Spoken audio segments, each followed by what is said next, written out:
أعوذ بالله من الشيطان الرجيم بسم الله الرحمن الرحيم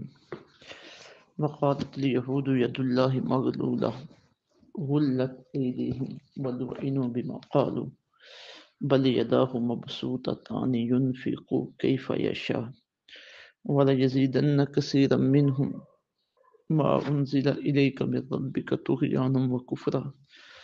آمنت بالله صدق الله العظيم رب اشرح لي صدري ويسر لي أمري واحلل عقدة من لساني يفقهوا قولي۔ آج کا ہمارا درس قرآن سورہ مائدہ کی آیت نمبر 64 سے آیت نمبر 66 تک 3 آیات طیبات پر مشتمل ہے۔ گزشتہ آیات طیبات میں یہ بات بتائی گئی تھی کہ یہودی شاعر اسلام کی بے ادبی کرتے ہیں، اور آج کے سبق میں یہ بتایا گیا ہے کہ ان کی بدبختی یہاں تک بڑھی ہوئی ہے کہ یہ اللہ رب العزت کی بارگاہ میں بھی بے ادبی کرنے سے باز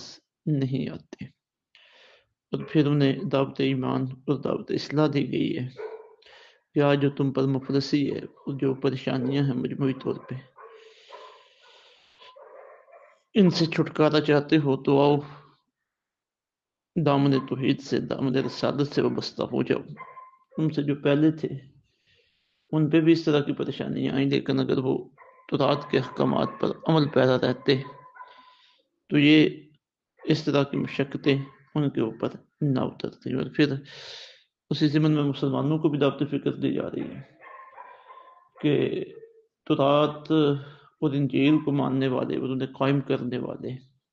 اگر اخلاص کے ساتھ انہیں قائم کرتے تو ان پر اللہ رب العزت کی کرم نوازیوں کی انتہا ہوتی، لیکن تمہارے پاس تو قرآن پاک ہے۔ تم خود اندازہ لگا لو کہ اگر تم قرآن پاک کے احکامات کے مطابق عمل شروع کر دو، دین کو قائم کر لو، تو تمہارے اوپر تمہارے رب کی کرم نوازیاں کس حد تک بڑھ جائیں گی۔ تو ارشاد فرمایا وقالت الیہود، کہا یہود نے، ید اللہ، اللہ تعالیٰ کا ہاتھ، مغلولہ، جکڑا ہوا ہے، غلت ایدیہم،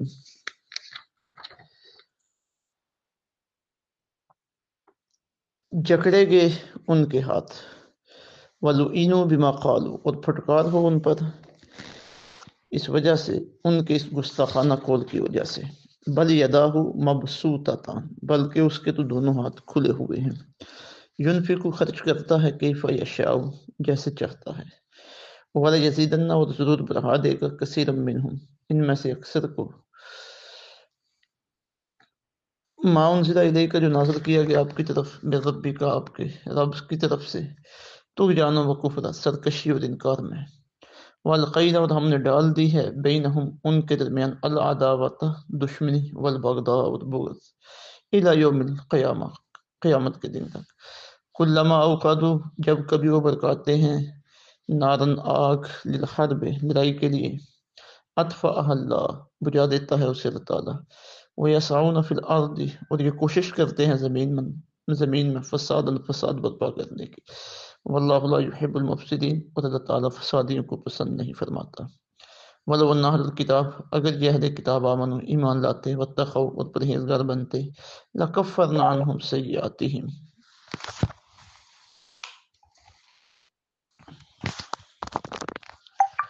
تو ضرور دور کر دیتے ہم ان سے ان کی برائیاں، وَلَدْخَلْنَاهُمْ جَنَّاتِ النَّعِيمِ، اور ہم ضرور داخل کر دیتے انہیں نعمت کے باغوں میں، وَلَوْ أَنَّهُمْ أَقَامُوا التَّوْرَاةَ، اگر وہ قائم کرتے تورات، والانجیل، اور انجیل، وَمَا أُنزِلَ إِلَيْهِمْ، اور جو نازل کیا گیا ان کی طرف، من ربهم، ان کے رب کی طرف سے، لَأَكَلُوا مِنْ فَوْقِهِمْ، تو وہ کھاتے اوپر سے بھی، وَمِنْ تَحْتِ أَرْجُلِهِمْ، اور نیچے سے بھی، منہم امت مقتصدہ، ان میں سے ایک جماعت ہے مقتصدہ، اعتدال پسند، وکثیر منہم، اور اکثر ان میں سے، ساء، بہت برا ہے، ما یعملون، جو کر رہے ہیں۔ اب پہلے یہ ذکر کیا گیا تھا کہ وہ شاعر اسلام کا مذاق اڑاتے ہیں، اب ان کی بے باکیاں اور گستاخیاں یہاں تک بڑھی ہیں کہ وہ اللہ رب العزت کی بارگاہ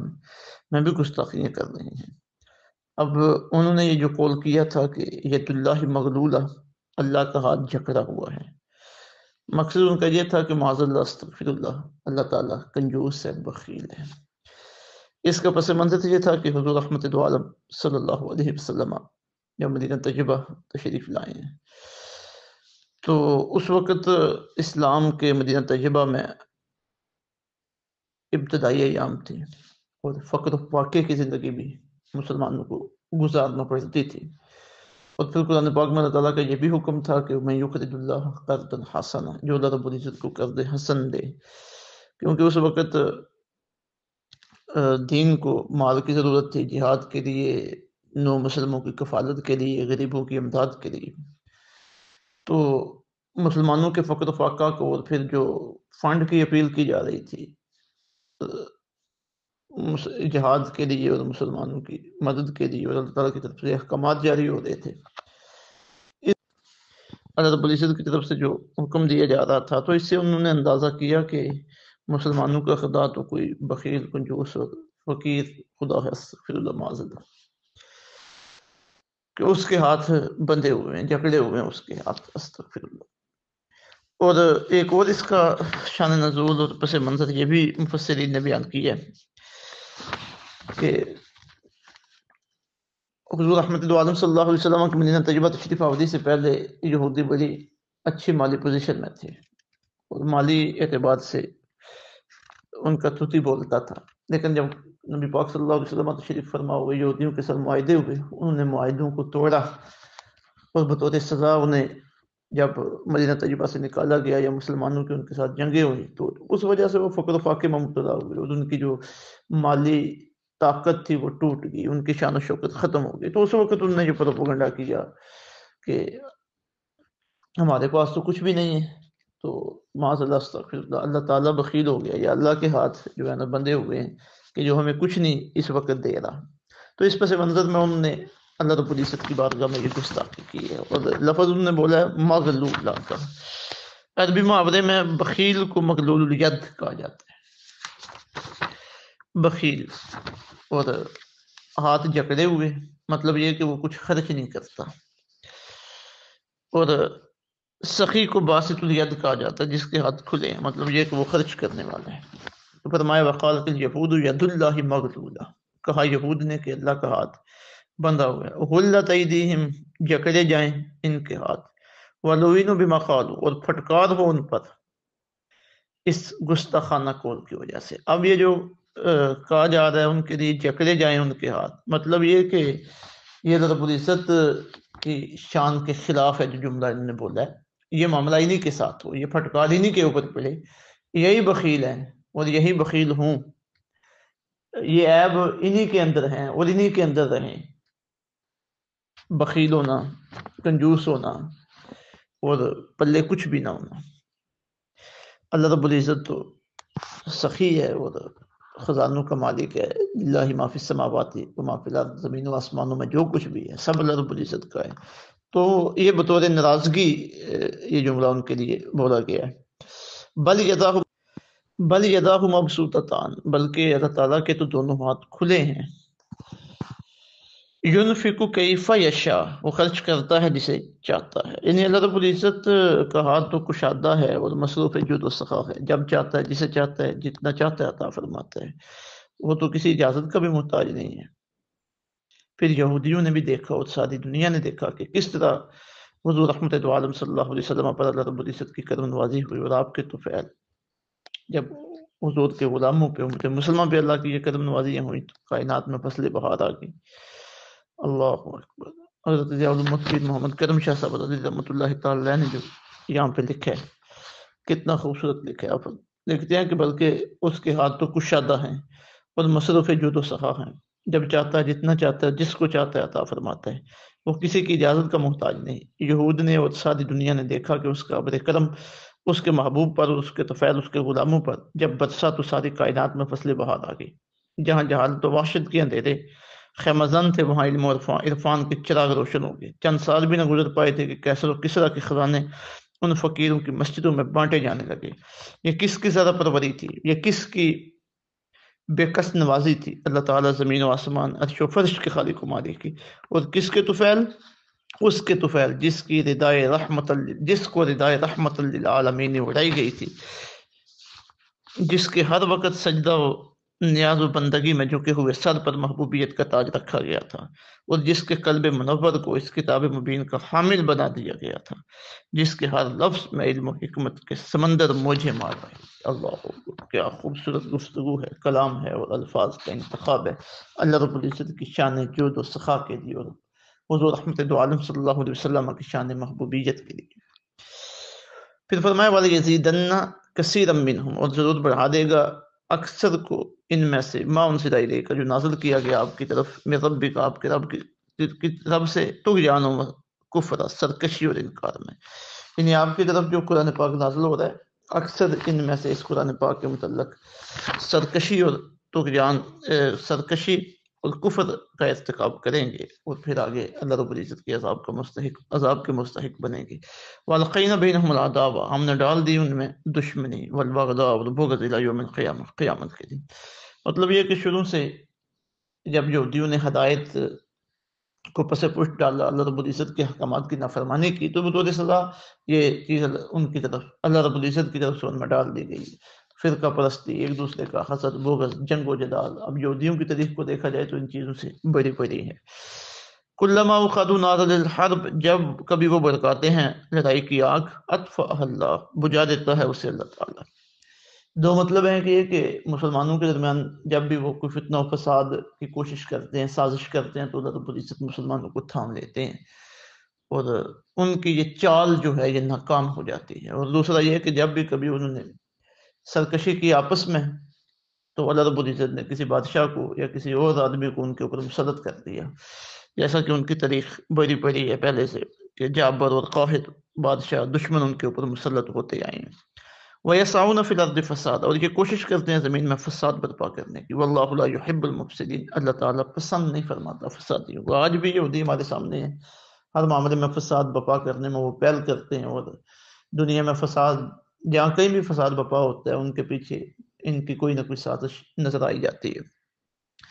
وَلَوْ أَنَّ أَهْلَ الْكِتَابِ آمَنُوا، اور اگر اہل کتاب ایمان لاتے، اب